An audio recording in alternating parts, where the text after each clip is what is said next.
Trump's 50% aluminum tariff was supposed to protect American manufacturing. Instead, it's quietly draining billions out of the very industry it claimed to defend.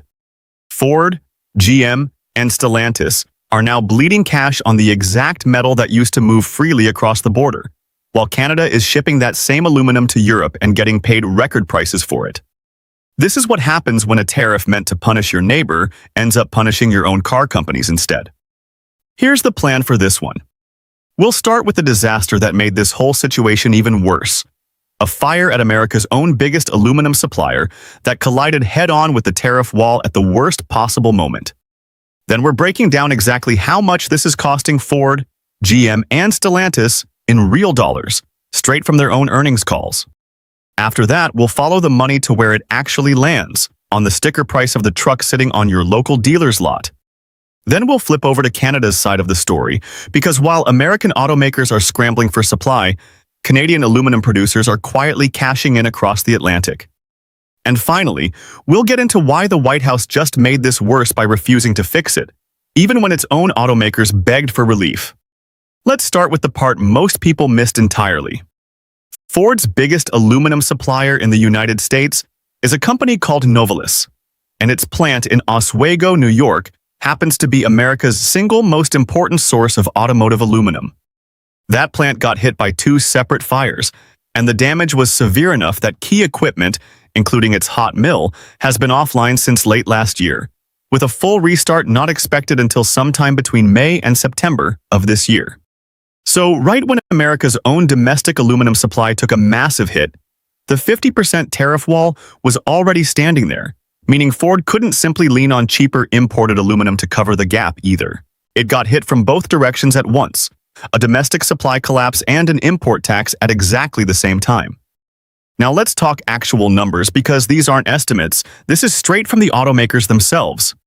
Ford has said the Novelis fire alone cost it roughly $2 billion, and on top of that, the company is bracing for another $1 billion in added costs this year just from sourcing aluminum through alternative, more expensive channels, while tariffs remain in place.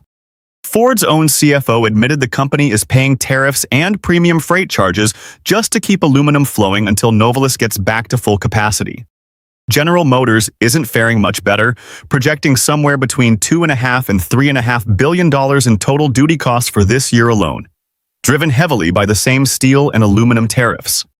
Stellantis has its own multi-$100 million tariff bill working through its books too.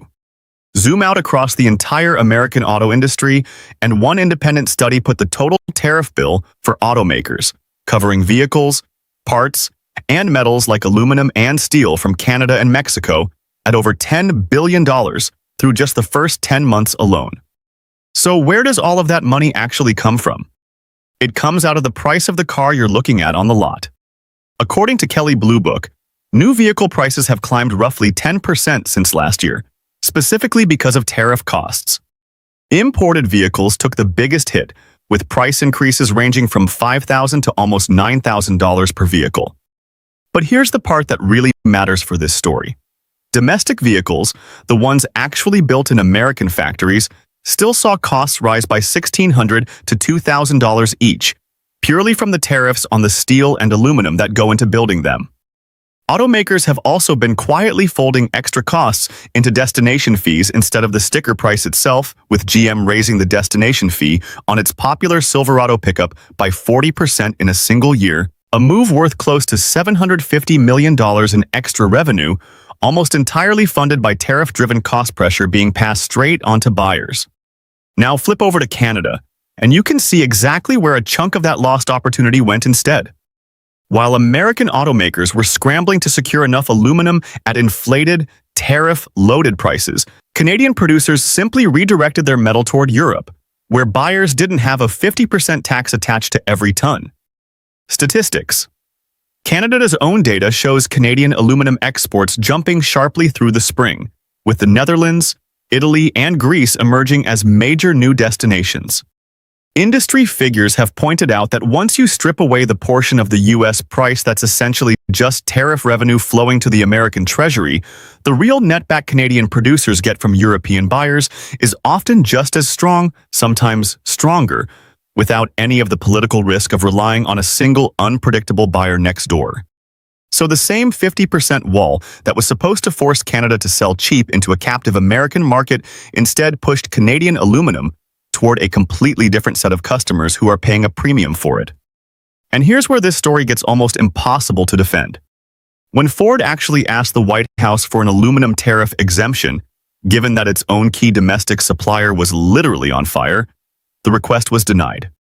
The 50% duty on imported aluminum stayed locked in place regardless of the fact that an American automaker was dealing with a supply crisis largely outside its control.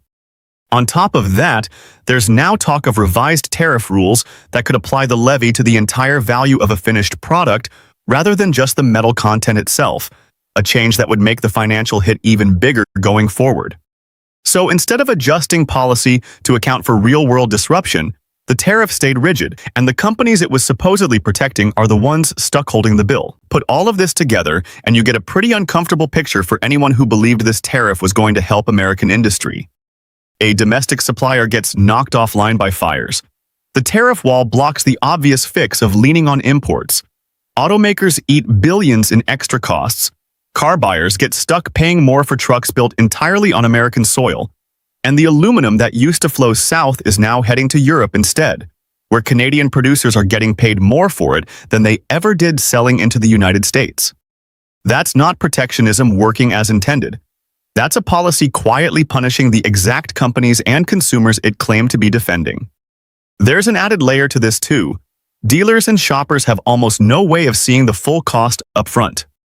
Because so much of this tariff burden gets buried inside destination fees rather than sticker prices, most buyers walking onto a lot have no idea they're essentially paying a hidden aluminum tax the moment they sign the paperwork. Analysts covering the auto industry have pointed out that automakers aren't doing this out of goodwill either. They're doing it because the tariffs made the old way of pricing vehicles financially unsustainable. And with no sunset clause written into these tariffs, there's no clear point where this pressure is expected to ease up on its own, which means higher prices could simply become the permanent baseline for anyone shopping for a new truck or SUV built in the United States. Meanwhile, Canadian producers aren't just filling a gap.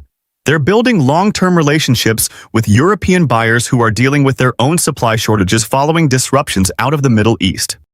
Every month, American automakers spend paying premium prices and scrambling for alternative aluminum sources.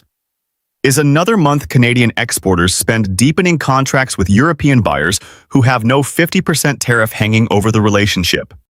That's the kind of shift that doesn't reverse itself quickly, even if trade tensions eventually cool down, because once a supply chain reroutes itself around a wall, it usually stays rerouted long after the wall comes down. So that's the full picture. If you found this breakdown useful, hit like and subscribe and let me know in the comments. Do you think Ford and GM will ever get real relief on this? Or is this just the new normal for anyone buying a truck built in America?